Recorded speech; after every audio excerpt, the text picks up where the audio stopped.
On February 26, 2005, the lifeless body of Françoise Chabé, a 24-year-old woman, is discovered by her husband. When he came home and opened the door, he saw his wife lying on the ground, face down. The victim is still in her pajamas. She's still wearing her earplugs. It's the first time I've done an autopsy on someone who has earplugs in. She was strangled, most certainly with her scarf. Who would want to harm this ordinary young woman? Françoise Chabé was a sunny young woman, a cheerful and upbeat person. What was getting Françoise Chabé down a few days before her death? She burst into tears and then she said, "Nothing will be the same." Soon, the attitude of the victim's husband, Ludovic Chabé, intrigues the investigators. Very soon after his wife's death, he visited erotic chat rooms. Why would Ludovic Chabé have killed his wife? Here's the motive. Ludovic learned that Françoise had a lover, he couldn't bear it, and he killed her. In the end, the husband was exonerated. Is it possible that Françoise Chabé was killed by her lover? He's grilled for a very long time, and he won't say anything. Jean-Marc Bloch, former chief of the Versailles Police Department, and Negar Haedi, a criminal lawyer, will join us for this case.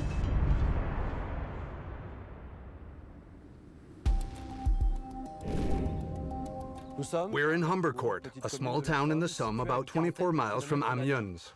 On February 26, 2005, Françoise Chabé, age 24, was found dead in her home. It was her husband, Ludovic Chabé, a 28-year-old firefighter from Paris who, returning from a 48-hour shift, made the terrible discovery. Very quickly, the autopsy determined that the death was the result of foul play. Françoise Chabé was strangled by a cold and determined killer. Accused of the murder, Ludovic Chabé fought to prove his innocence. Today, the perpetrator has still not been identified. We're looking back on an unsolved case. Saturday, February 26, 2005, at the Doulin Hospital in the Somme. It's 10:24 a.m. when the doctor on duty, Dr. Bonnel, receives an emergency call. A young woman has apparently attempted suicide. We get paged to go on a call out to Humbercourt for a young woman who suffered a cardiac arrest following a call to the fire department. We hear that maybe there she's hanged herself. From the moment we get paged, we have 3 minutes to leave. So we get in the car and go with the sirens to the scene. At 10:16 a.m., the paramedics arrive at the victim's house in Humbercourt. Firefighters are already present. The fire chief said to me, "We've just arrived." She was laying on the floor in the dining room. I removed a very tight knot from around her neck, and we started resuscitation efforts 2 minutes before you arrived.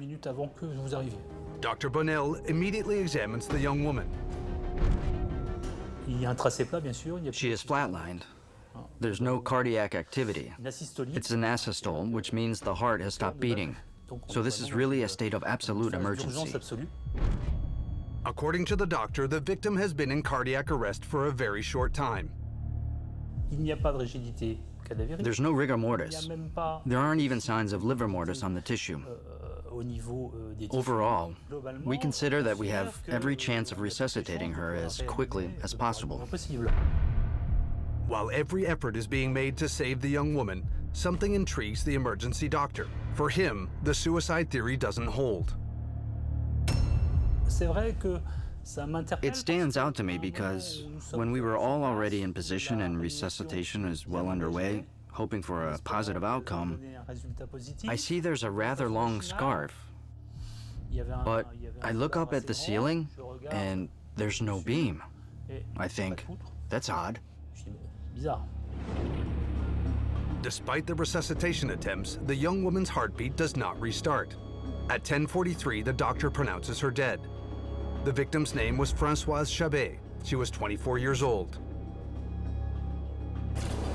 Dr. Bonnel ticks the forensic protocols box on the death certificate. According to him, there are too many troubling elements to issue the burial permit.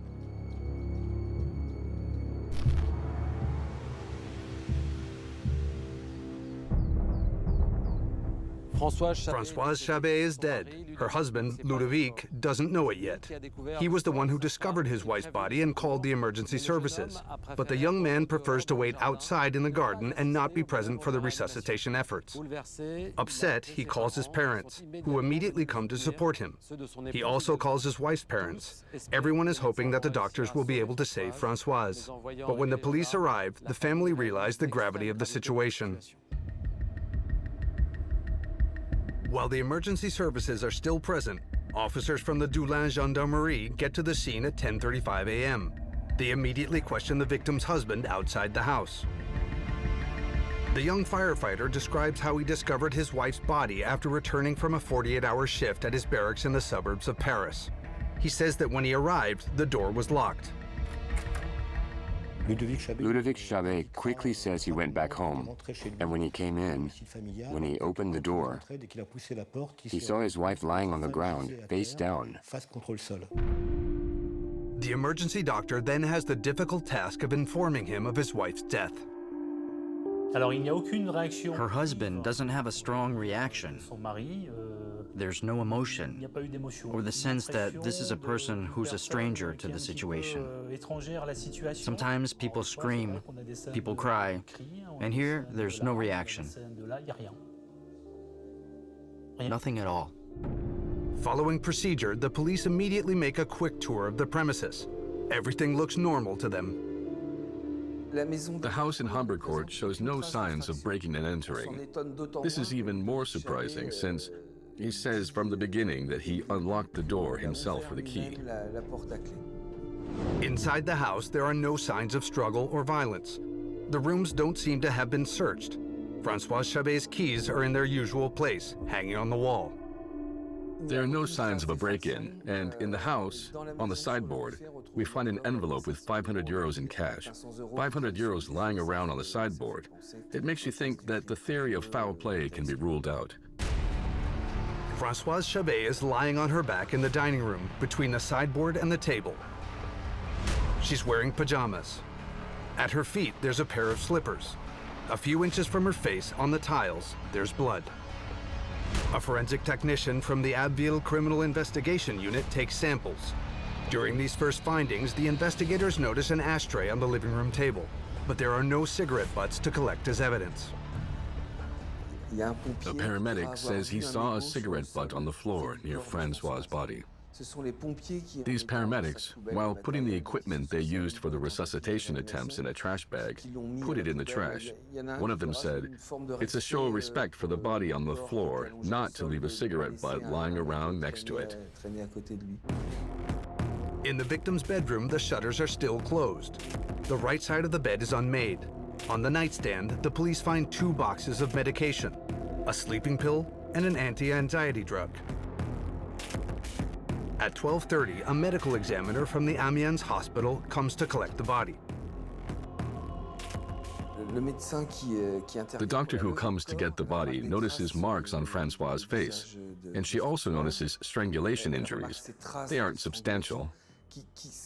There isn't a red collar around the neck, but there's still clearly a mark, a groove. A hematoma is also visible on the forehead. To finish her examination 12 hours after Françoise Chabé's death, the medical examiner measures the temperatures. It's 68 degrees Fahrenheit in the house. And most importantly, François' temperature is taken and measured as 89 degrees at that moment. These 2 temperatures will be crucial for the medical examiner. They will make it possible to estimate the time of death. The body is taken to the general mortuary in Amiens to await an autopsy. At 3:45, the Doullens police leave the Chabés' home. The house is not sealed off. The victim's loved ones, finding themselves alone, then tidy and clean the house in Humbercourt.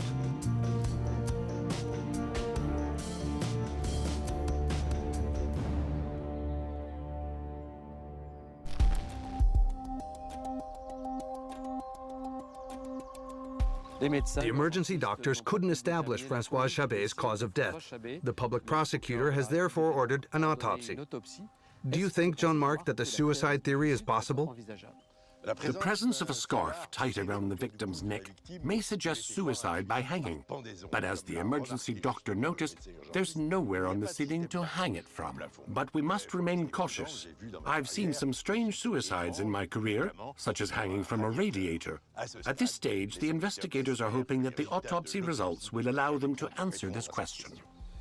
While the circumstances of Françoise Chabé's death are still a mystery, the police's first investigations do offer some insight.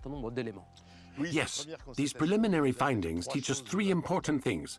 First, Françoise Chabé died shortly before her husband arrived. The emergency doctor, called by the husband, found that the body was still flexible. Secondly, Françoise Chabé died shortly after getting up. Her bed was still unmade and she was still in her pajamas. Last but not least, there was no break-in or theft. Ludovic Chabé states that he had to use his key to unlock the front door. As we've seen, the house hasn't been sealed off. This will have damaging consequences for the rest of the investigation. Why didn't the police cordon off the house? Indeed, this is a serious mistake. But I believe that at this point, no one is considering the theory of foul play. For the police, this house, this living room, this bedroom are not crime scenes. It would have been better to cordon off the place where the body was found, pending the results of the autopsy. Do you find it suspicious that the family were in such a hurry to clean up? Of course, it's reasonable to ask this question. But I think that everyone in such circumstances can behave very differently. And here, without instructions to the contrary from the police, the victim's relatives wanted to erase all the material traces of this tragedy, which, nonetheless, will never be erased from their memories. They cleaned up the traces of blood, they washed the dishes, and they made the bed again. It's perfectly normal. In the afternoon, after Françoise Chabé's body is discovered, the police call in the young woman's loved ones. They question them at 1 o'clock and try to get a handle on the victim's personality. A few hours after Françoise Chabé's death, her husband and her parents are interviewed at the Doullens police station, several miles from Humbercourt. Her family are unanimous. Françoise led a peaceful life. Françoise Chabé was a woman who didn't attract much attention. She was self-effacing and reserved. Françoise is described as someone cheerful, ordinary, good-natured, and easygoing. She was a sunny and upbeat young person who was always in a good mood and good-natured, but who still remained discreet and reserved about her private life. In front of the police, Ludovic Chabé, aged 28, recalls meeting Françoise while they were still in high school. Ludovic Chabé and Françoise Chabé were like a lot of couples. They met quite young. She was 17. He was 21. They had a first little relationship, a short separation, and then they got back together. And from then, they never left each other's side again until François' death. The engagement, the wedding, this was a classic path. Some would say very traditional. Françoise Chabé worked as a secretary at a company selling agricultural products. Her husband was a firefighter in the Paris region. The couple had just bought and renovated this house in Humbercourt. They were living the dream. It was young love that turned into marriage. There was some upward social mobility, since even though they were young, they had already been able to buy a house. Ludovic had a prestigious job. The Paris Fire Department is nothing to sneeze at. At one time, the house in Humbercourt was like the little house on the prairie. But François' relatives describe how the young woman had changed lately. For a few days and a few weeks, she hadn't been the same. She had dark thoughts. She smiled less. She seemed out of sorts. Her family circle notices that Françoise Chabé is increasingly sad, even depressed. She isn't okay. 5 days before the tragedy, on Monday, February 21st, Ludovic Chabé accompanied his wife to their family doctor. She told the doctor that she wasn't feeling good, that she was tired. He prescribed her sleeping pills and 3 days sick leave. On Thursday, February 24th, 2 days before she died, when Françoise returned to work, she seemed down. one of her colleagues witnessed one of her tearful outbursts. On Thursday, she burst into tears, and then she said this sentence that would echo throughout the rest of her story. Nothing will be the same as before. The police try to retrace the young woman's final moments. The day before her death, on Friday, February 25th, she had dinner at Ludovic's parents' house, as she often did when her husband was on duty at his barracks near Paris. She had dinner at her in-laws' house. Her parents-in-law and her sister-in-law said that the conversation was perfectly normal. That evening, it was snowing. Ludovic's mother was worried about the idea of Françoise driving home by herself. Due to the state of the roads, her mother-in-law offered her to stay over at their place. She said, "Since Ludovic is returning from duty tomorrow and it's tradition for you to come over for lunch, stay over. We'll tell Ludovic to come straight here, and it'll save you from having to drive." Françoise refuses. She says, "No, I want to go home." The young woman left her in-laws at around 9:30 p.m. She had 11 miles to drive in bad weather. Françoise Chabé got home at around 10 p.m. Her phone records show that she then called her husband at 10:04. Ludovic tells the police that the couple talked about what they were going to do on the weekend. The plan was to have friends over on Saturday evening. They were going to make raclette, which went well with the region's cold climate. Ludovic explains that they talked about dinner, especially about which wine to serve with the raclette.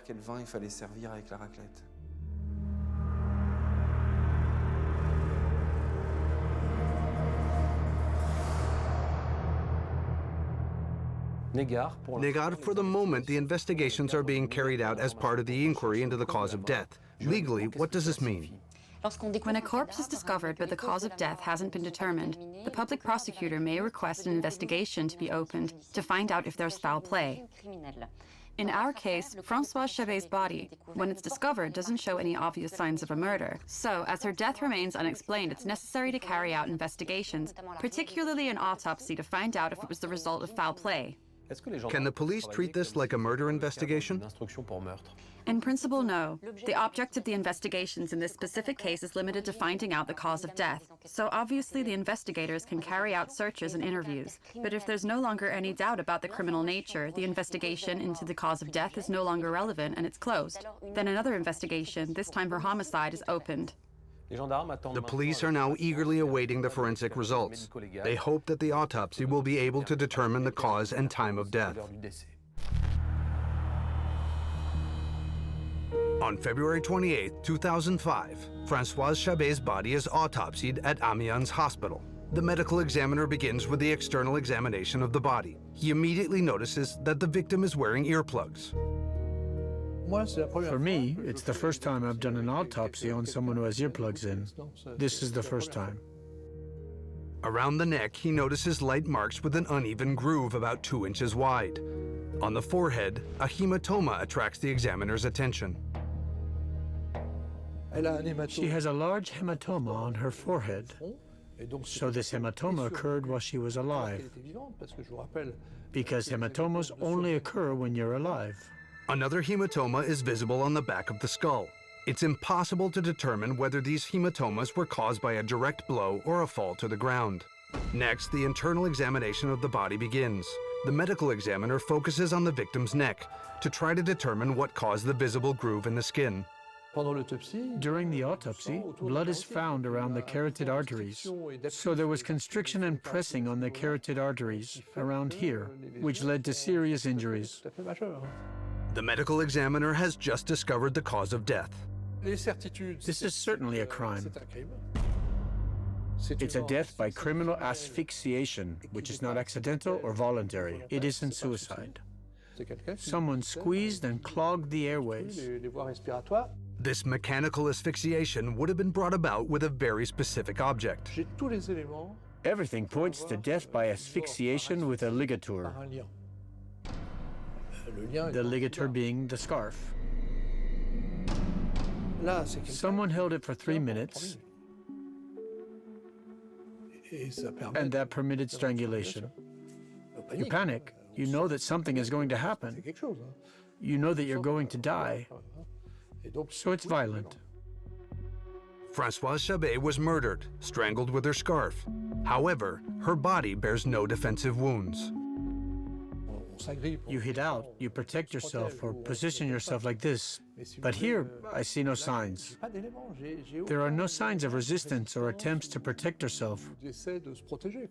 When someone is about to hit you, you go like this automatically. Here, there's nothing. During the autopsy, the medical examiner notices that Françoise Chabé's stomach is empty. So the young woman died before having breakfast. But at what time exactly? The medical examiner ends his autopsy by specifying that Françoise Chabé died between 6 a.m. and 10 a.m. But according to Dr. Jardet, head of the Amiens Hospital Forensic Medicine Department, it's possible to give a more exact time, because at 1 o'clock when the body was picked up, Françoise Chabé's body temperature was 89 degrees Fahrenheit. It's said that you lose about 1.8 degrees every hour. So when someone is 89 degrees at 1 o'clock in an environment that's between 64 and 66 degrees, if you take 5 hours from 1 o'clock, that's 8 o'clock. Except that she's on a tile floor, it's February, so there are some things that suggest it's closer to 9 or 9:30 a.m. At the end of the autopsy, the body is returned to Françoise Chabé's family.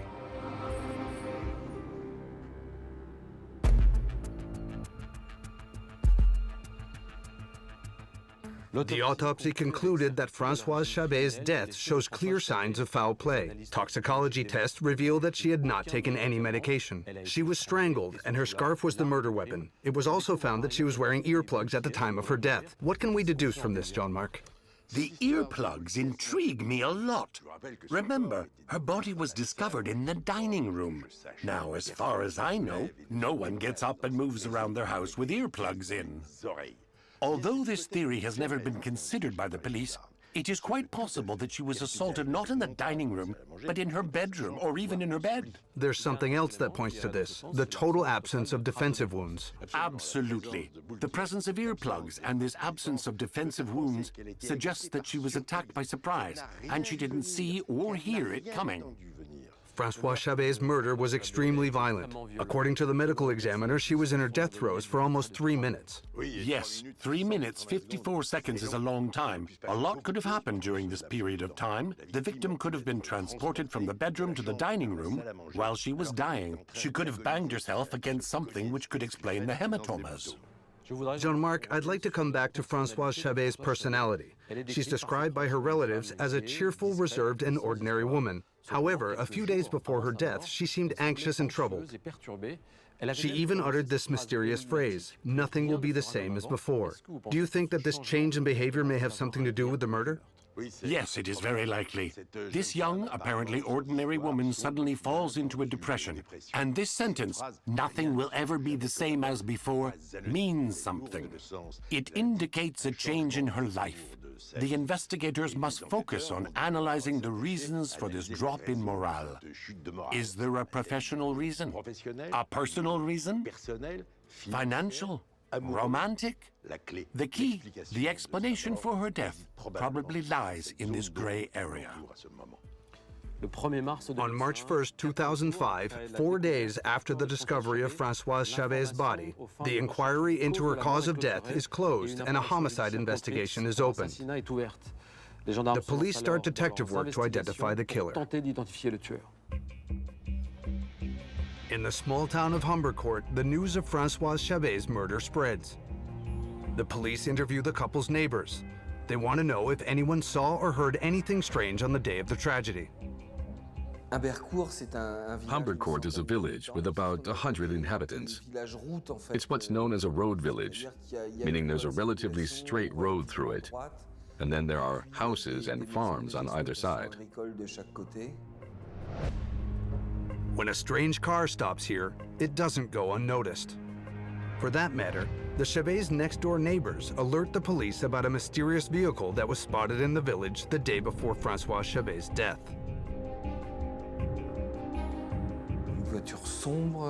A dark car apparently drove down the road into the village, then set off again. The investigators try to identify this driver. It was a gamekeeper who had come to inspect, I believe, a thicket. So that's all. A theory ruled out. Ludovic Chabé, the victim's husband, then directs the investigators to another lead, that of a 45-year-old man who's been unemployed for years. This individual has been behaving strangely. He's a misfit who lives with his mother in Humbercourt, in the village, and who, according to Ludovic Chabé, has the bad habit of showing up unannounced to invite people for a drink at a local restaurant. Ludovic Chabé isn't the only one to speak to the police about this misfit. The couple's neighbors also expressed their distrust of this man. When we saw him coming, we locked the door to be left alone. When he was drunk, he would come in. I've always known him to act that way. I found out that he had gone to another neighbor. She threatened to release her German Shepherd. But the investigators established that this man did not leave his mother's house on the morning of the murder. His alibi is solid. The lead of a prowler who assaulted Françoise Chabé reaches a dead end.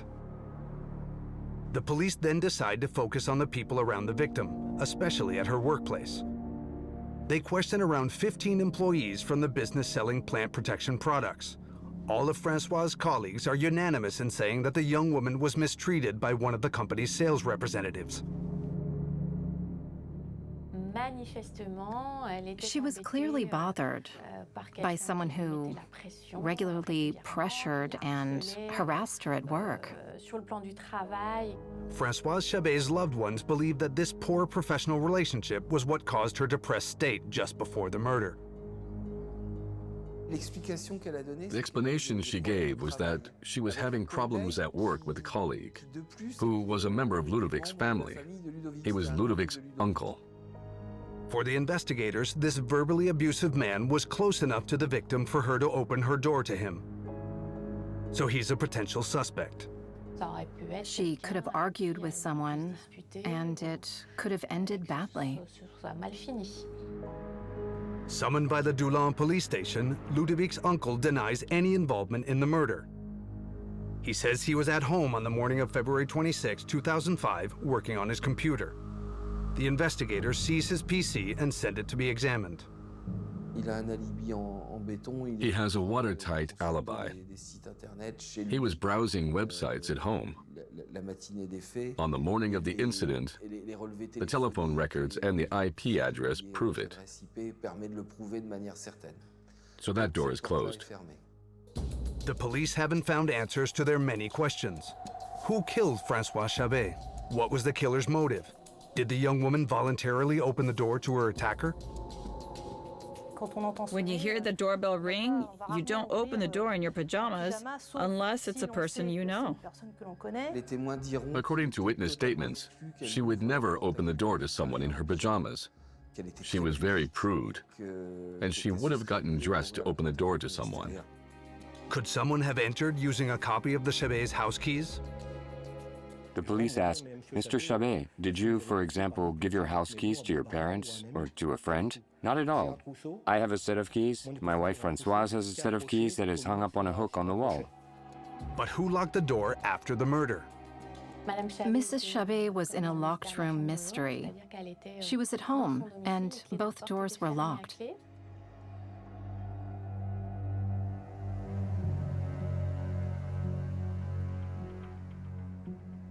The first leads followed by the police don't go anywhere. This is a difficult investigation because no valuable clues have been discovered at the crime scene. The police then turn to Françoise Chabé's husband. Could the young firefighter be involved in his wife's death?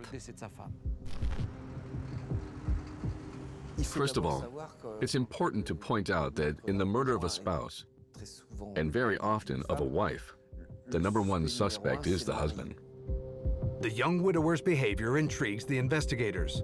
Ludovic Chabé doesn't seem interested at all in the police's investigation.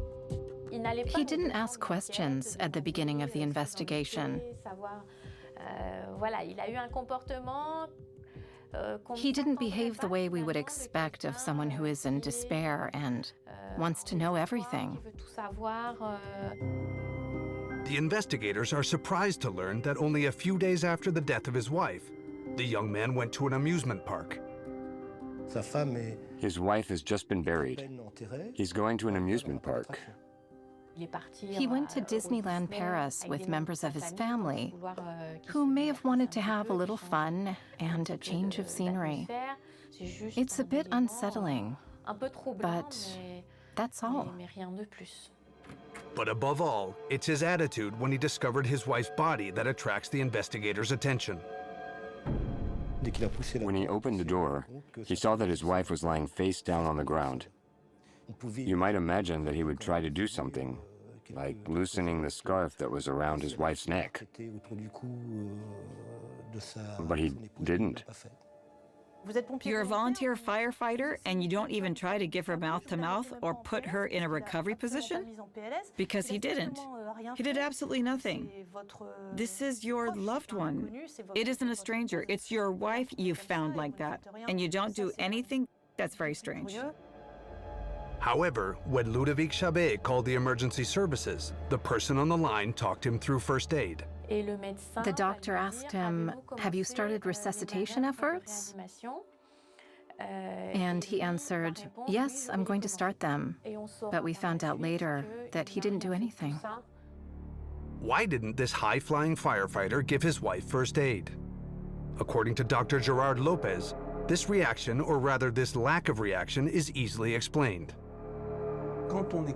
When we're faced with an event that's unbelievable and unexpected, there are neurobiological phenomena like adrenaline and an influx of cortisol secreted by the brain, which cause a dissociation between the emotional brain and the frontal cortex. There's a sense of unreality. We're depersonalized. We no longer know where we are. We're outside our body. Ludovic Chabé says that his wife was already dead when he arrived. He's convinced of it. He says her body was cold. However, this impression is not shared by the paramedics and the emergency doctor who were on the scene. You get the feeling that this woman has just gotten out of bed. That's the impression. She's still warm. The emergency doctor and even the police said right away that she was still warm, almost to normal temperature, while Ludovic Chabé says that to him, she was cold. All these elements fueled the police's suspicions about the young widower. Then, on March 31st, 2005, the Nantes Genetic Institute reports the results of a DNA test on the murder weapon, the scarf. Ludovic Chabé's DNA is on his wife's scarf, precisely where the knot was tied. Mr. Chabé's DNA is mixed with the paramedic's DNA in an interesting place around the knot. As it happens, his DNA is found along with the DNA of the paramedic who loosened the knot on the scarf to allow the resuscitation efforts that the grieving husband didn't perform. This material evidence seems interesting, but it's easily disputed by the husband. The fact that Ludovic Chabé's DNA is found on Françoise Chabé's scarf is fairly normal. I imagine that in every house, all the family members' DNA can be found on most of the clothes of the other family members. The specialists will never be able to say if Mr. Chabé's DNA was present beforehand and the paramedic's DNA overlapped with it while untying the knot, or if Mr. Chabé's DNA ended up there during the crime, making it proof. It isn't possible to determine when the DNA mixed. The police decide to wiretap Ludovic Chabé. They discover that the firefighter has been oddly busy since his wife's death. Ludovic Chabé, very soon after his wife's death, visited erotic chat rooms, dating sites too. Going on erotic websites when you've lost someone you hold dear, the love of your life, your first love, doesn't seem normal. The police end up questioning whether the young firefighter was really in love with his wife. And when they learn that he had a relationship just a few weeks after her death, they make up their minds. A young female firefighter becomes his confidant, gets closer to him, and they have a sexual relationship. That's true. Well, he puts it down to finding comfort, which is understandable. This triggers a fierce accusation against Ludovic Chabé. In their minds, if Ludovic Chabé could have a sexual relationship with another woman 2 months after his wife's death, it means he's the one who killed his wife. Armed with these facts, the police summoned Ludovic Chabé on May 2, 2005 at 4:10 p.m. to the gendarmerie station in Doulan.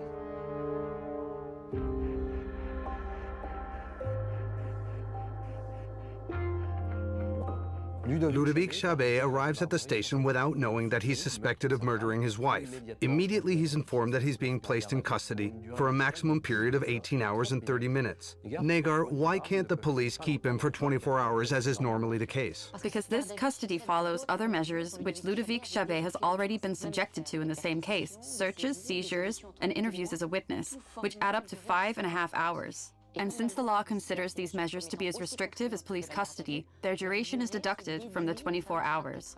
Ludovic Chabé can therefore only be placed in police custody for a maximum period of 18.5 hours. In any case, the law authorizes, under certain conditions, the renewal of police custody for an additional 24 hours. Before starting the interrogation, the police ask him if he would like to talk to a lawyer. Ludovic Chabé refuses. Why, in your opinion, do so many detainees refuse assistance from a lawyer? It's a mistake in police custody not to use a lawyer. Often it's out of ignorance of the procedure or the pressure. We think that we can handle things alone. However, rightly or wrongly, being questioned and interrogated for hours by investigators is extremely intimidating, and we can end up losing our composure and, out of weariness, throwing out answers that have nothing to do with reality. Is the lawyer present throughout the entire interrogation? Today, since the law passed in April 2011, yes, the lawyer can support their client during all the interrogations.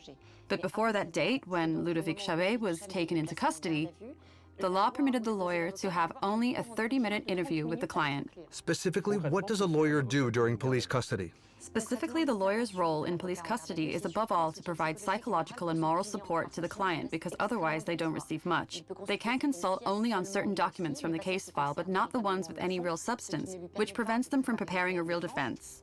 Above all, during the interrogation, they stay almost silent, because they can only intervene at the end by asking questions or making observations. After refusing to meet with a lawyer, Ludovic Chabé also refuses to see a doctor. He just asked the police to inform his mother. At 10:15 a.m., the first interrogation begins. Ludovic Chabé expresses his incomprehension. He swears that he didn't kill his wife. Very quickly, the police ask him where he was on the morning of the murder. Ludovic Chabé says that he left the Montreuil fire station at around 8 a.m. He tells them that he arrived at 9:55 a.m. at his house in Humber Court, which makes sense with the country roads. The questions come thick and fast. The police move from one subject to another. The pace of the interrogation is grueling. There is very little rest time. In addition, he says, I was offered food and drink, but I was so stunned that I refused. You're in an uncomfortable position. Police custody is firstly about making the person who's being held in custody physically uncomfortable. After 4.5 hours of questioning, Ludovic Chabé has a half-hour break, then returns to the interrogation room. Ludovic Chabé continues to deny any involvement in his wife's murder. The police then try to throw him off balance. They go and arrest, without any reason at all, Ludovic Chabé's mother and sister. They take them into custody to show Ludovic Chabé that his mother and sister are there. And they tell him, now, either you admit you killed Françoise, or you'll go to prison with your mother and your sister. It's very common for police officers and detectives to arrest several people at the same time. You keep your main suspect in custody in a room, and then you detain their partner, their brother, their mother. They tell you, if you talk now, your mother will be fine, or if you talk now, everything will be okay. A phrase that means nothing. At midnight, Ludovic Chabé has been questioned for almost 12 hours. He can't rest until 12:15, and he has refused all food. His mother and his sister have been released, but he doesn't know it. The number of questions and the pace of questions is absolutely unsustainable. I mean, this isn't France anymore. This is not how police custody is done in France, at least not according to the French-style rule of law. On May 3rd, 2005 at 7 a.m., the interrogation resumes. Ludovic Chabé still hasn't accepted anything to eat. Police custody is designed to make you confess. It's designed so that the suspect being held in custody says something. That's all it's for. And the police's strategy works. At 6 p.m., 32 hours into his police custody, the young firefighter starts to confess. He says that he is responsible for his wife's death, but in completely involuntary circumstances as part of a game that went wrong. He admits to accidentally killing his wife. He describes a game in which he would clap his hands. Françoise would have her back turned, and if she didn't duck, he would clap his hands, and she would get 2 blows to the head. In this case, she didn't duck, and she got 2 blows to the temples, fell down, and died.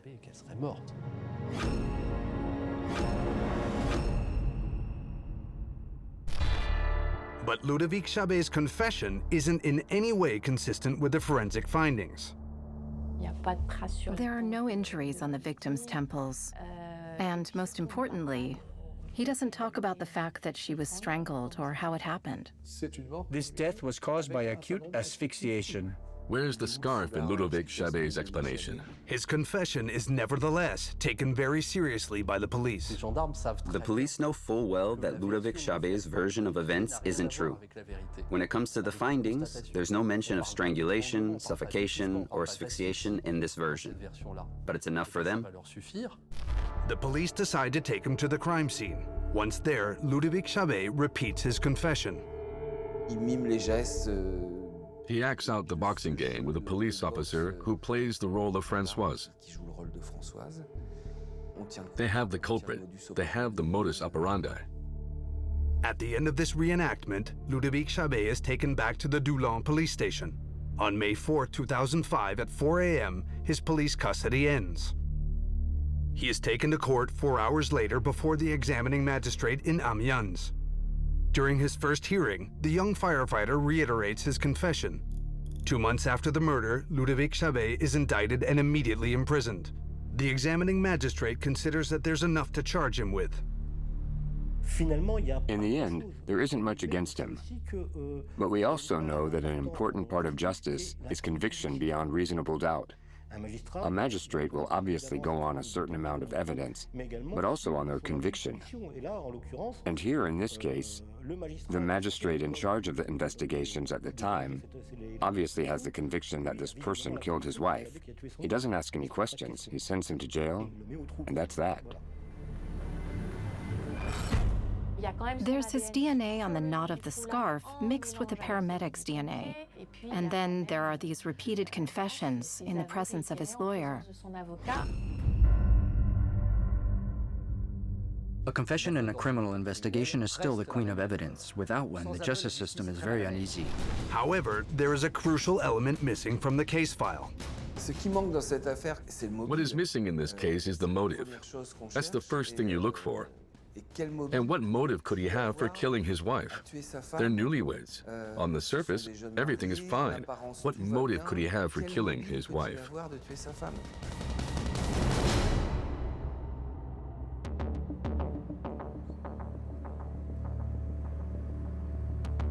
Jean-Marc Ludovic Chabé confessed to his wife's murder. He describes a surprising scene involving a game that went wrong. What do you think? For a confession to be credible, it must be circumstantial and corroborated by other evidence. The findings, of course, and the interrogations, testimonies, examinations. Here, in Ludovic Chabé's statements, nothing fits with the circumstances of his wife's death. What's more, can you imagine someone playing this absolutely stupid game while wearing earplugs? No, it doesn't make sense. However, the police and the examining magistrate firmly believe that Ludovic Chabé is guilty.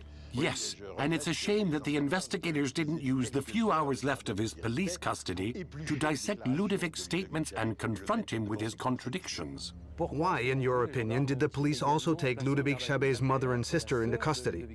Was it only to put pressure on him? No, it wasn't just for that, of course. In all cases, you cast your net wide to take each person's statements while they're separated and can't communicate, so that you can compare them and identify possible contradictions or implausibility. How do you respond to Philippe Baleine, Ludovic Chabé's lawyer, saying that the investigators used methods unfit for the rule of law to obtain confessions? All rules of law have been strictly observed in accordance with the Code of Criminal Procedure. What's more, this custody took place under the supervision of the examining magistrate in charge of the case. Police custody is not about getting baseless confessions, but it's normal to try to destabilize the suspect to get the truth, the whole truth and nothing but the truth. Police custody isn't fun, it's grueling by definition. It isn't a conversation between old ladies in a tea room. To sum up, Jean-Marc, here's the evidence the investigators have against Ludovic Chabé. 1, the door of the house was locked when he discovered his wife's body. 2, his DNA is on the scarf. 3, he had a sexual relationship with a colleague shortly after his wife's death. As for the DNA, I agree with his lawyer. It doesn't prove anything. A husband's DNA on his wife's scarf is nothing out of the ordinary. As for the sexual relationship, the investigators established that it began after the death of his wife. I tend to say that in these circumstances, everyone reacts differently, so it doesn't constitute in any way a piece of material incriminating evidence. And what do you think of the fact that Ludovic Chabé didn't try to resuscitate his wife despite being a firefighter? Indeed, it may seem surprising that Ludovic didn't attempt resuscitation, either before or after his call to the emergency services. But what we must understand is that when he discovered his wife's body, Ludovic Chabé was no longer this seasoned professional firefighter acting as part of a unit. He was a distraught man on his own, faced with his wife's lifeless body. He was in a state of shock, unable to react, paralyzed. A troubling element remains in this investigation, the fact that the door was locked. There are several possible explanations for this. Either a copy of the keys was made, or Ludovic was mistaken in his first statement when he said that the door was locked. But in any case, at this stage of the investigation, it's an incriminating piece of evidence. Once in prison, Ludovic Chabé immediately retracts his confession. He writes a letter to his parents explaining that he made up everything while in police custody. The examining magistrate is aware of this letter, but it does nothing to change his conviction.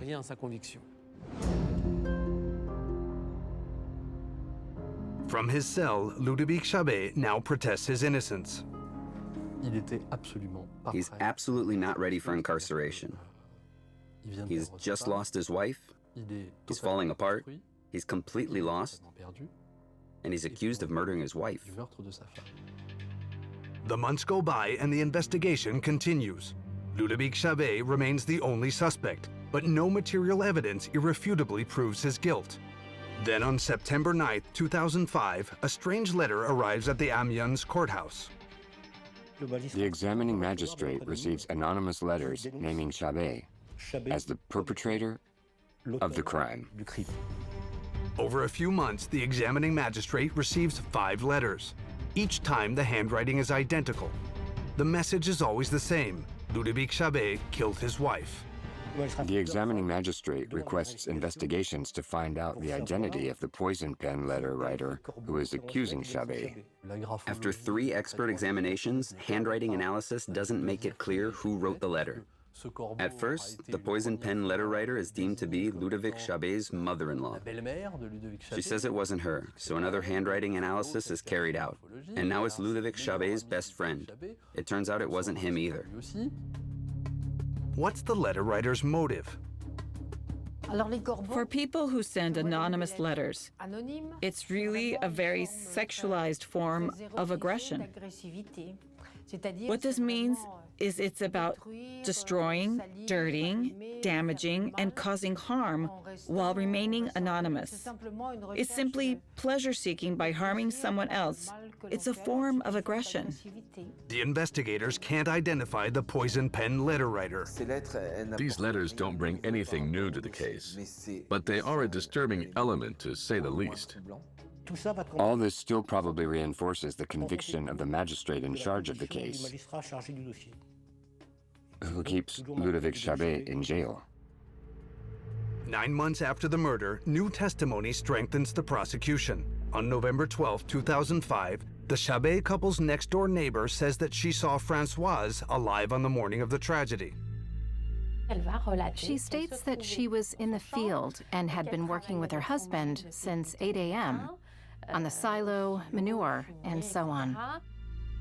It took her a while to remember, but now she's certain that she saw Françoise at her kitchen window between 9 and 9:30 a.m.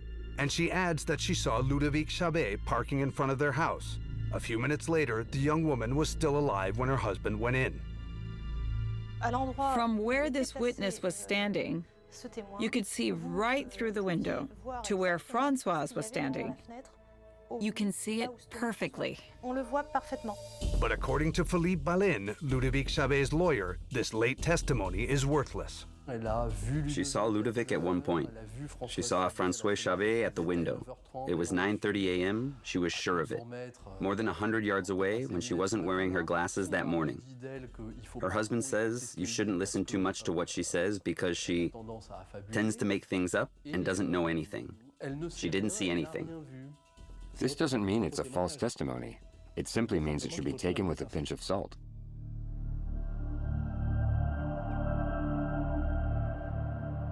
The investigation continues, and Ludovic Chabé, supported by his family, cries out that it's a miscarriage of justice.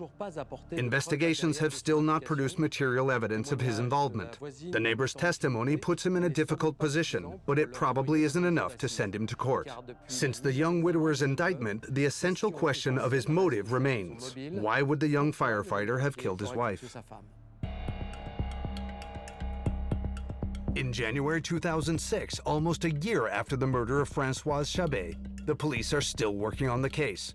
They are particularly interested in the victim's telephone records. They wait almost a year after Françoise's death to realize what? To realize that she regularly called a phone number that they didn't know about. Françoise Chabé's phone records contain intriguing information.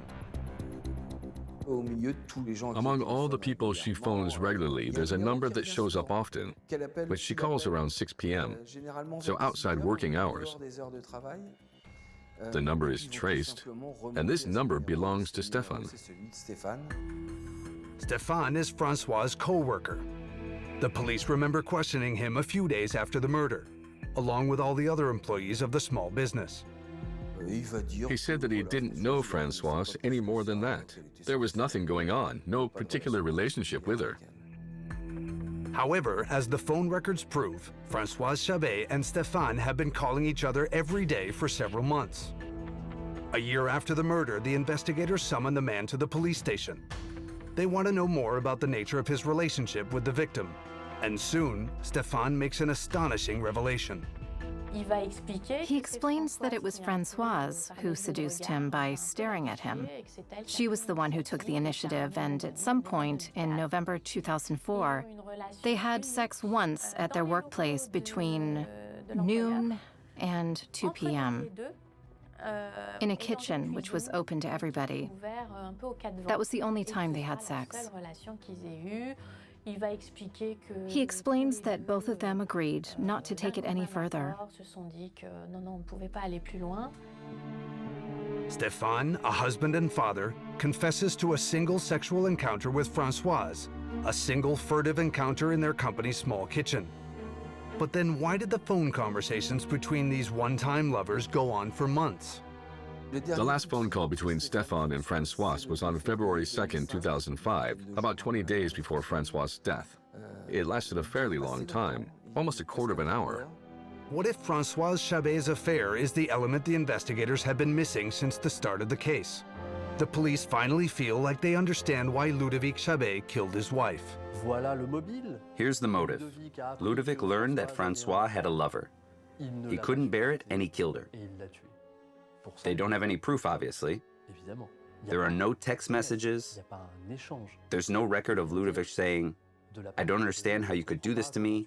We won't get through this. I'm mad at you and I'm going to hurt you." There's nothing. But they imagine there's a strong motive. Was Ludovic Chabé aware of his wife's affair? Did he kill her out of jealousy? Ludovic Chabé keeps saying that he was totally unaware of this affair and that he heard about it from his lawyer, Philippe Vallant. I was the one that told him that they had found a possible lover of Françoise. And when I first told him, he didn't believe me. He was convinced that whoever claimed to be her lover was a liar. He couldn't believe for a second that Françoise had a lover. And we had a long conversation. I had to tell him that it matched the material evidence. But the investigators think they found proof that Ludovic and Françoise Chabé's relationship was in a rough patch. The morning he left for duty was on Thursday. She died on Saturday. He left her a little Post-it note saying, "Françoise, you are my whole life. I love you." And this note was found in the trash. You don't throw away a love letter. You treasure it. The Post-it turns into a declaration of love from a grieving husband who knew his wife had cheated on him. The problem is that Ludovic's note is a very classic love letter that many husbands leave for their wives, from a partner to the one they love. But above all, Françoise Chabé was not wearing her wedding ring on the morning of the murder. When you consider that she didn't have a wedding ring on when her body was found, she threw away her husband's love letter and she said, "Nothing will ever be the same as before." This could suggest that Mr. Chabé knew about the lover.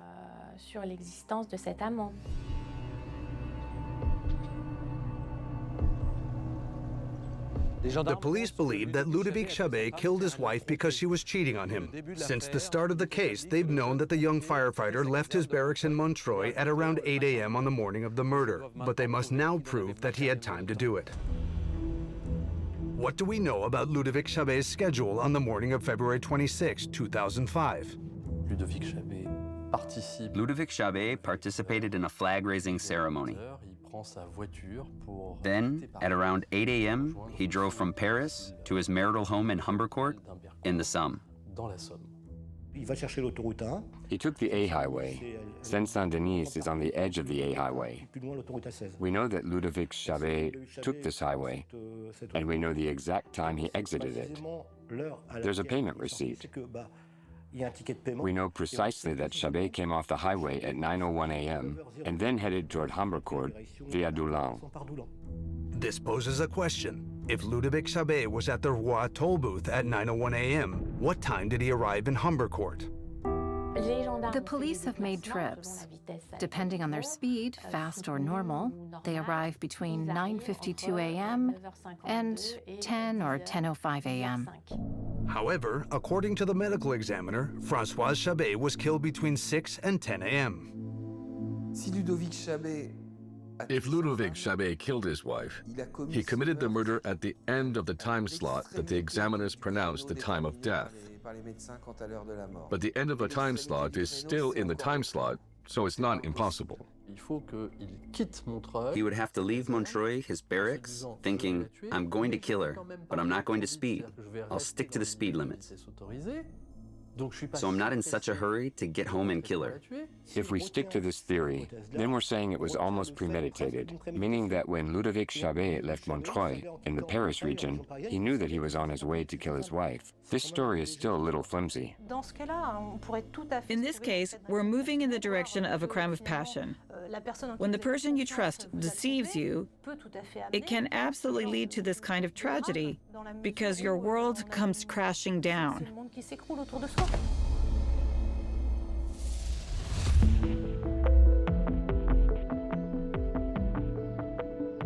Ludovic Chabé was indicted for the murder of his wife almost 2 months after the incident, but the indictment seemed fragile because it was based only on the young firefighter's confession. Upon discovering the victim's extramarital relationship, the police then think that they have the motive for the crime. Jean-Marc, this feels like an important turning point in the investigation.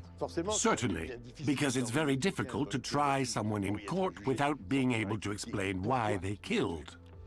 We would then be working on the theory of a crime of passion. However, there's no evidence that Ludovic Chabé knew his wife had cheated on him. Yes, I understand that his lawyer made the most of that. But for me, there's something else that weakens the theory of a crime of passion. The infamous earplugs. Remember, Françoise Chabé was wearing earplugs when she was killed. It's hard to imagine a husband who's fuming after learning he's been cheated on, going home and trying to have an argument with his wife when she's wearing earplugs and can't hear anything. No, this homicide committed coldly, quickly, and without any altercation doesn't fit with the idea of a crime of passion. According to the police, who made the journey at different speeds between the Montreuil barracks and the couple's house in Humbercourt, Ludovic Chabé would have killed his wife just a few moments after his arrival. The neighbor also says that she saw him park his car just after she saw Françoise Chabé alive. We know full well that human testimonies are often open to question. People are not CCTV cameras. They can be wrong about the time, the day, or even the week. The police finally identified the person who was sending anonymous letters to the magistrate accusing Ludovic Chabé. It was his cellmate, who took advantage of his absences from the cell to search through his papers to back up his accusations. In reality, this individual had no information. He was just driven by a desire to harm the young firefighter. For his part, Ludovic Chabé's lawyer continues to criticize the flimsiness of the prosecution.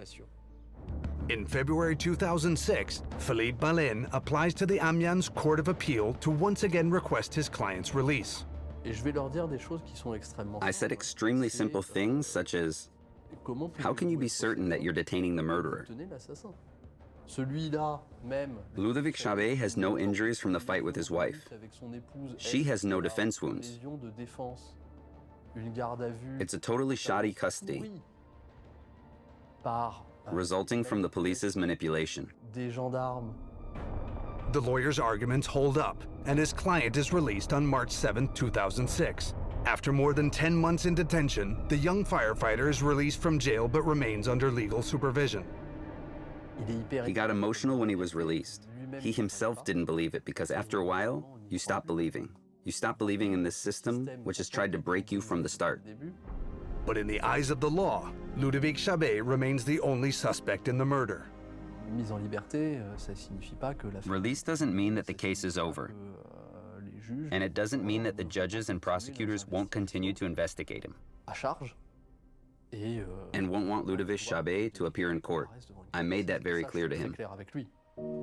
Despite everything, Ludovic Chabé tries to pick up his life where he left off. He goes back to his job at the prestigious Paris Fire Department. The young man tries to resume a normal life. Ludovic Chabé's life goes on, but with a gigantic sword of Damocles over his head, because the investigation continues. He knows he's at risk of a trial for murder or voluntary manslaughter, with a very long possible prison sentence. Despite this, Ludovic Chabé rebuilds his life. He meets a new partner, who he marries and has a daughter with. But this newfound happiness with his family is short-lived. Ludovic Chabé is sent before the Somme Assize Court for his wife's murder.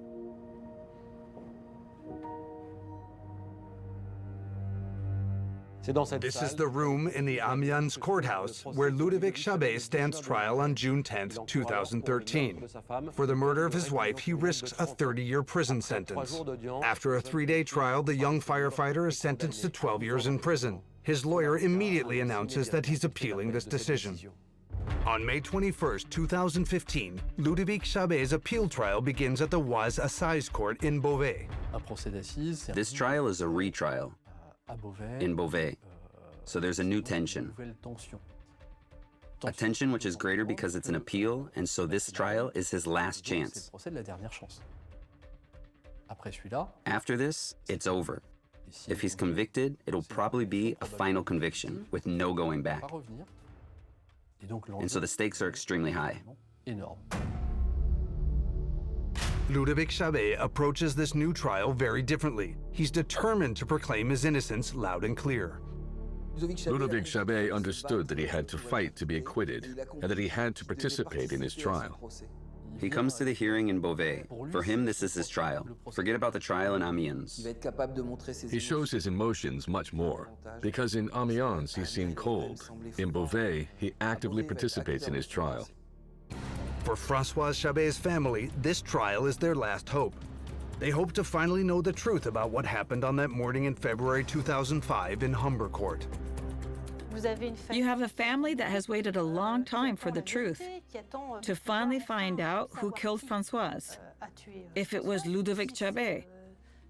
And so there are a lot of unanswered questions, a lot of tension, a lot of stress, because in a way, it's the culmination of so many years of hardship. There's a restlessness, thinking we're almost at the end. Unlike in the first trial, Ludovic Chabé obtains exceptional authorization from the president of the Assize Court not to be in the dock. He witnesses the proceedings from his lawyer's side. It's not a trivial matter.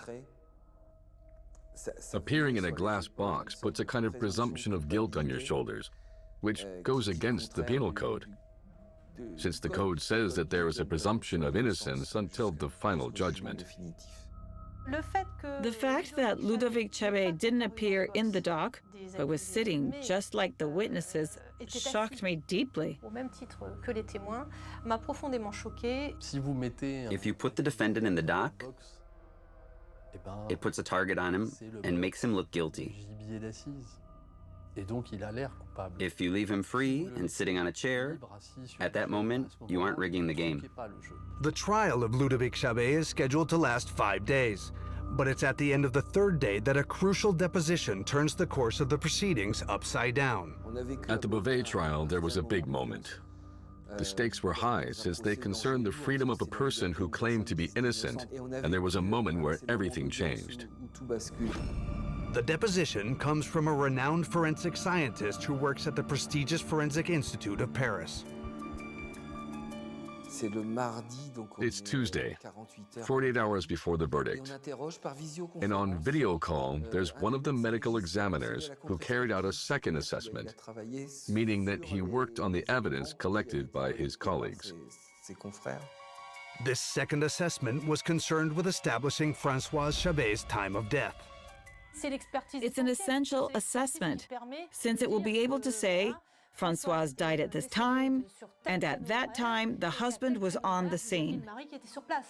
When the expert took the stand, and because I got very bad grades in math at high school, I said to him, sorry, but let's start the calculation again together to establish the time of death, based on your criteria. In the second assessment report, the experts put the time of death between 9:30 and 10 a.m., by which time Ludovic could have returned home. In a way, this time slot could be enough to condemn him. I said to him, but she was resuscitated for 30 to 45 minutes. Would these 30 to 45 minutes delay the appearance of livor mortis or rigor mortis? He told me, oh well, yes. We didn't take into account those 30 to 45 minutes. The expert then re-examines the findings of his report and now establishes the time of death at around 8:30 a.m., when Ludovic Chabé was on the road and therefore unable to commit the crime. There are lawyers who salvaged 10 years. Mr. Ballant salvaged half an hour. The medical examiner's testimony totally changes the course of the trial. Many of us understood that something was happening at that moment, something important. He had salvaged half an hour, and he had won his client's freedom. On June 5, 2015, after 4 hours of deliberations, the Oise Court of Appeals finds Ludovic Chabé not guilty. It isn't such a joyful moment. It isn't. Because it's 10 years of suffering. It's 10 years of lies. It's suffering, obviously for Ludovic Chabé and his family, and it's also suffering for Françoise's family.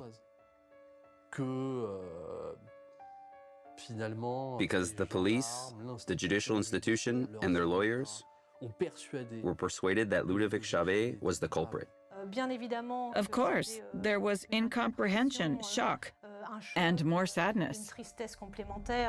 Found not guilty during his appeal trial, Ludovic Chabé is definitively exonerated. No more charges can be brought against him in this case. Where are you going to spend the next few hours, the next few days? I can't tell you. I'm knocked out. I'm knocked out. I need time to react, to think. I don't know. It's often said that the wheels of justice turn slowly. In this case, Ludovic Chabé was acquitted of murdering his wife 10 years after the events. Negar, why, in your opinion, when he was indicted so quickly, did he have to wait so long? Because the procedural steps in these kinds of cases are extremely long. Between the moment when a murder is committed and the moment when a suspect is indicted and tried a first time and then possibly on appeal, years and years can pass. The idea is that as these steps progress, evidence for and against is gathered, evaluated, and debated to get as close as possible to the truth and avoid judicial errors. In the best-case scenario, when an innocent person is implicated, they will be ruled out of the case fairly quickly, for example, during the investigation. In our case, Ludovic Chabé's legal ordeal had a happy ending, since his innocence was eventually recognized. But his bad luck was that it happened extremely late at the end of the legal process, before the Court of Appeal. We know that for his appeal trial, Ludovic Chabé didn't have to sit in the dock. Do you think that could have had any influence on the jurors? I don't know if not being in the dock influenced the jurors to find him not guilty, but what is certain is that when the defendant is in the dock, surrounded by police escorts, even before the trial begins, this immediately gives the impression of guilt. And even from their own point of view, defendants in the dock feel the burden of guilt more strongly, which makes them less free to defend themselves. So, by not being in the dock, Ludovic Chabé undoubtedly defended himself with more power and conviction, and that's something to be pleased about. During his appeal trial, Ludovic Chabé appeared much more ready for a fight. Is it the lawyer's job to prepare their client for the ordeal of a trial? Of course. A court hearing is an extremely difficult experience where for several days all the attention is on the defendant. The stakes are often years and years in prison or even life. So it is of course necessary to prepare clients for this experience and to express themselves in the most fluent and accurate way possible. In this case, if Ludovic Chabé hadn't been so well prepared by his lawyer, maybe he would have had less fighting spirit and spoken less clearly, and maybe the outcome of the trial would have been different, and then an innocent man would be in prison. During both trials, Françoise Chabé's lover was put on the hot seat. He was openly criticized for initially hiding his relationship with the victim. But why did this man face so many questions? During the investigation, it was established that Stéphane and Françoise had only one sexual encounter. But is it possible that this was a more long-standing love story? I believe it was firstly a simple working relationship. At the start, they were just colleagues, but they ended up liking each other a lot, and at certain points in their lives, they didn't necessarily have the best relationships with their spouses. They got closer for a while and became lovers for a few weeks, for a time. To put it in a crude way, this wasn't a one-night stand. So if Françoise had sex with Stéphane, it was because she was genuinely in love with Stéphane. There's a particular piece of evidence that suggests that the relationship between the two colleagues was more serious than Stéphane let on. There was this last phone call between Stéphane and Françoise on February 2nd, and it was after this phone call that Françoise fell into a depression. February 2nd was 3 weeks before the murder. This call was the longest they had ever had, and Stéphane was a man of few words. So the fact that he had a conversation for more than 13 minutes on February 2nd raises questions. We have no idea what this conversation is about. What we do know is that after this conversation with her lover, she sank into a deep depression. We know that the day before this final phone call, a very important event took place in Stéphane's life. On February 1st, the day before the last phone call to Françoise, His wife had an ultrasound, and he found out he was going to be a dad. Could it be that Stéphane, to keep his family together, broke up with Françoise during their last phone call on February 2nd? What did they say to each other during this phone call? Unusually long for them at 13 minutes. Was it a conversation about ending the relationship? He's grilled for a very long time. He won't say anything. But in the end, it's as clear as day. It was definitely a breakup. Did she take it well? Did she take it badly? Did she threaten him? Was he scared? We have absolutely no idea, since he's always refused to tell us. According to psychologist Michel Agrapart-Delmas, Françoise' depression could only be connected to Stéphane and their breakup. I think she was very unhappy.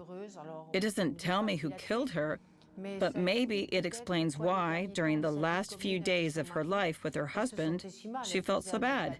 She was in a depressed state following a breakup. She was mourning her lover. There's another piece of evidence that could direct the investigation towards Stéphane. Why, when he was interviewed by the police, did he talk about the victim's scarf?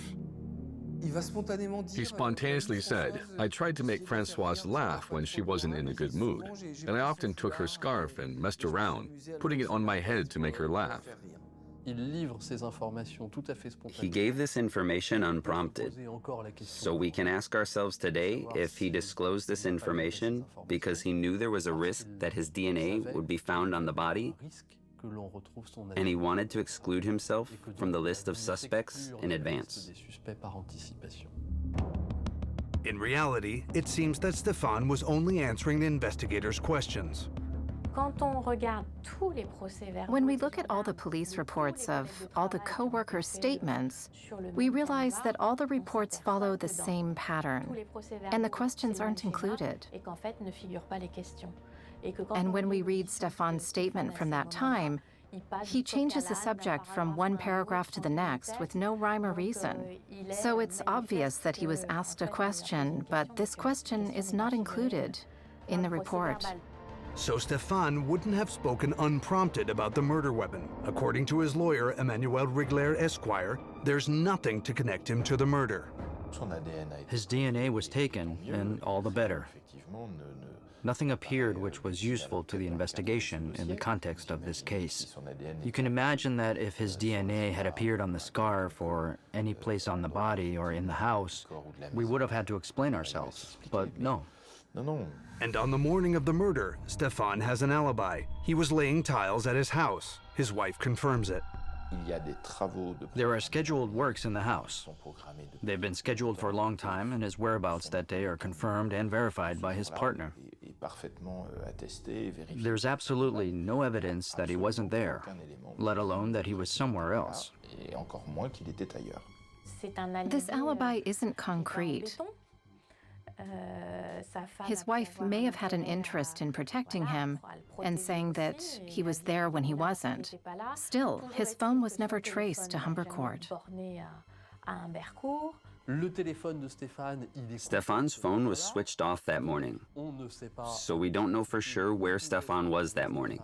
Was he at home or not? We don't know. During the investigation, the victim's lover is wiretapped. Stéphane has enlightening phone calls before his police interviews, or between his interviews and his family members' interviews.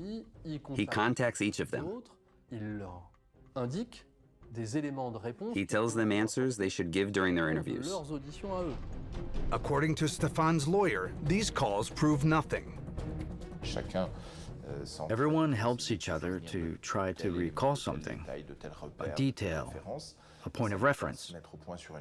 And it isn't to come up with a story, it's just to remember how things went. Today, Stéphane lives with his wife and 2 children. He's never been implicated in the murder of Françoise Chabé.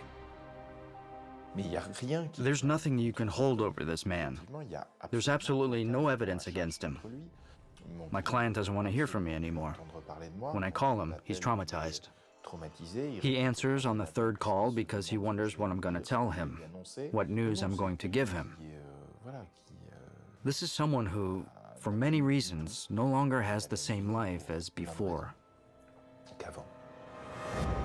Today, the identity of Françoise Chabé's killer remains a mystery.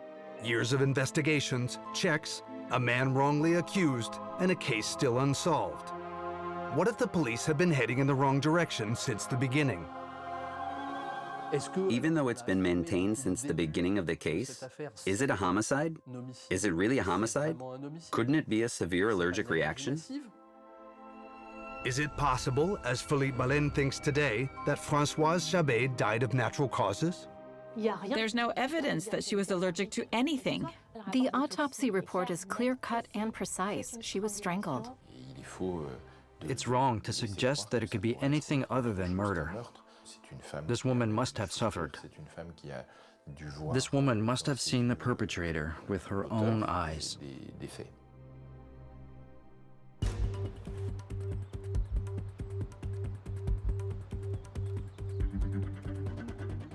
This case has often been nicknamed by the press the mystery of the Yellow Room, in reference to the detective novel by Gaston Leroux, where a victim is found dead in a locked house. Indeed, that's the big question hanging over this case. For the investigators, the only way to solve the riddle was to implicate Ludovic Chabé. The explanation for the crime was based on a man and not on objective facts. This is a reverse approach, but this reverse approach almost led straight to a miscarriage of justice. The question now is, what other explanation could there be for this mystery?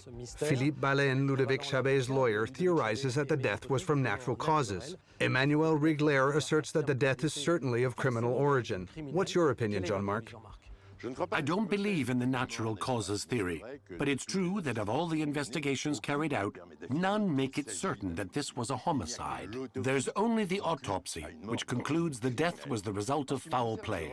As for me, I think it's a shame that the scarf around the victim's neck was untied by the first responders. It would have been preferable to cut the scarf, leaving the knot intact, to be able to analyze the way it was tied. But how could this analysis have been important? It would have made it possible to find out whether the scarf could have been tied by the victim herself. In my career, I have seen complex suicides that could resemble homicides. It may seem implausible, but it is perfectly possible to strangle yourself. In addition, the knot was placed on the front of the victim's neck. Mind, I'm not asserting anything. I'm simply saying that this theory was too quickly and too definitively rejected by the investigators. Since Ludovic Chabé's acquittal, the case has been closed. No more investigations have been carried out. What could revive the case, Jean-Marc? New evidence, a testimony. But without being a defeatist, I don't hold out much hope.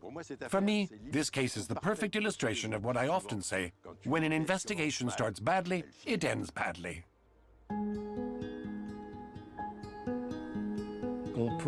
You can imagine that it will remain a big file marked Chabé versus the public prosecutor, and that this file will end up in a courthouse basement, collecting dust. They cannot and they do not have the right to do what they usually do, which is close the case once the acquittal is pronounced. It's not possible. And we owe it to Françoise. We owe it to her family. In the end, that's the most serious thing in this case. A whole family has been deprived of the right to mourn. Years have passed, but the need to know the truth remains as strong as ever. We can always hope that someone will come forward, that someone who knows something will come forward. I think they should start over from scratch and not let go. Exonerated, Ludovic Chabé is trying to rebuild his life. His situation is complex. He needs the truth, and at the same time, he needs to get his life back. So he probably wants to forget, to escape, maybe to have the right to forget. But he will never forget.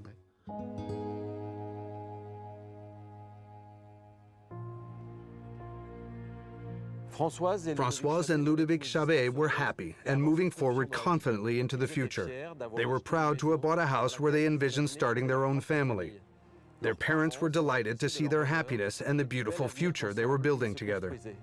Françoise Chabé was only 24 years old when she died. The justice system has been unable to establish the exact circumstances of her death. Let's hope that one day the truth will come out and finally console her grief-stricken family.